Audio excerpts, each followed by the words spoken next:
इस वीडियो में हम ट्रांसफार्मर के न्यूट्रल वायर से बहने वाली करंट ज्ञात करना सीखेंगे। तो ट्रांसफार्मर में स्टार कनेक्शन में न्यूट्रल उपलब्ध होता है, इसीलिए हम स्टार कनेक्शन में न्यूट्रल वायर से बहने वाली करंट ज्ञात करेंगे। डेल्टा कनेक्शन में कोई न्यूट्रल वायर नहीं होता, उसमें आर्टिफिशियल न्यूट्रल बनाना पड़ता है। जब हम ट्रांसफार्मर पर बैलेंस लोड जोड़ते हैं तो न्यूट्रल वायर से बहने वाली करंट का मान 0 एम्पियर होता है।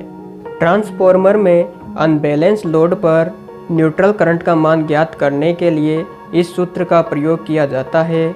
सूत्र है IN बराबर, IN का मतलब है न्यूट्रल करंट बराबर √R फेज से बहने वाली करंट का वर्ग प्लस Y फेज से बहने वाली करंट का वर्ग प्लस B फेज से बहने वाली करंट का वर्ग माइनस R फेज की करंट इंटू Y फेज की करंट माइनस Y फेज की करंट इंटू B फेज की करंट माइनस B फेज की करंट इंटू R फेज की करंट। अब हम एक क्वेश्चन हल करते हैं। क्वेश्चन है find the balance neutral current in this circuit. यह सर्किट है जिसमें यहाँ से यह न्यूट्रल निकला हुआ है।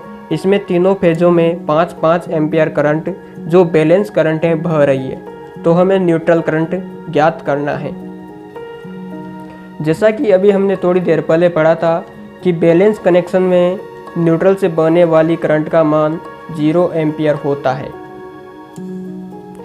फिर भी यदि हम इसे सूत्र से हल करना चाहें तो सूत्र है IN अर्थात न्यूट्रल करंट बराबर √R फेज की करंट का वर्ग प्लस Y फेज की करंट का वर्ग प्लस B फेज की करंट का वर्ग माइनस R फेज की करंट इंटू Y फेज की करंट माइनस Y फेज की करंट इंटू B फेज की करंट माइनस B फेज की करंट इंटू R फेज की करंट। इस सूत्र में हम मान रखेंगे।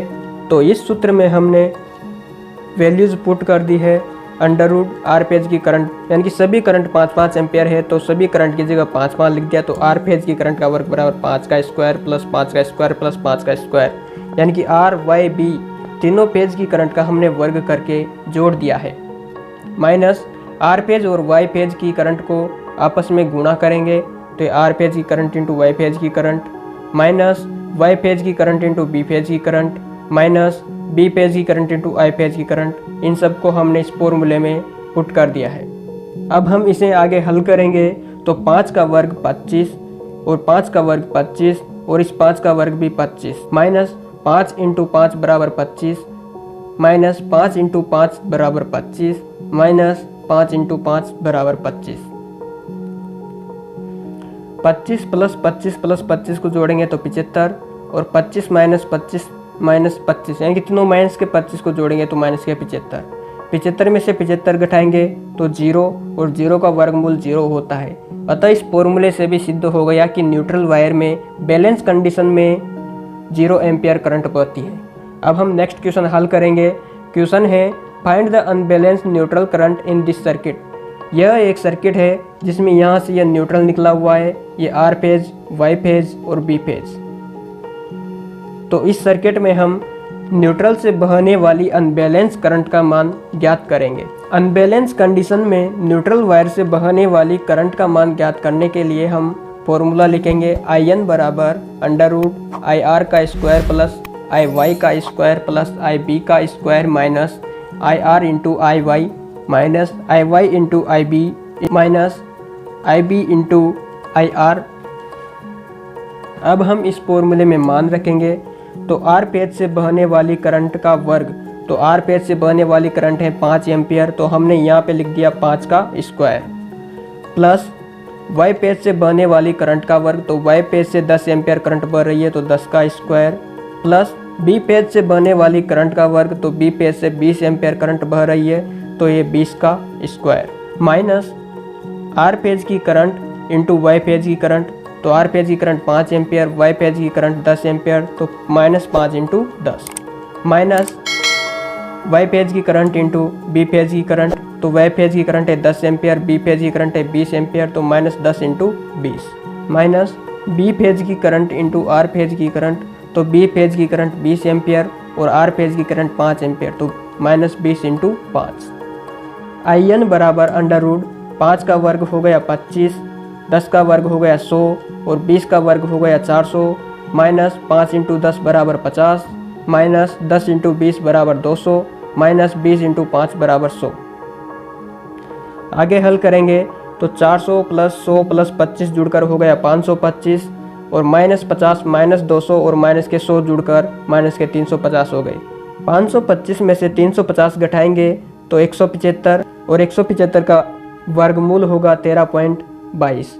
तो इस न्यूट्रल वायर से बहने वाली करंट का मान 13.22 एम्पियर होगा।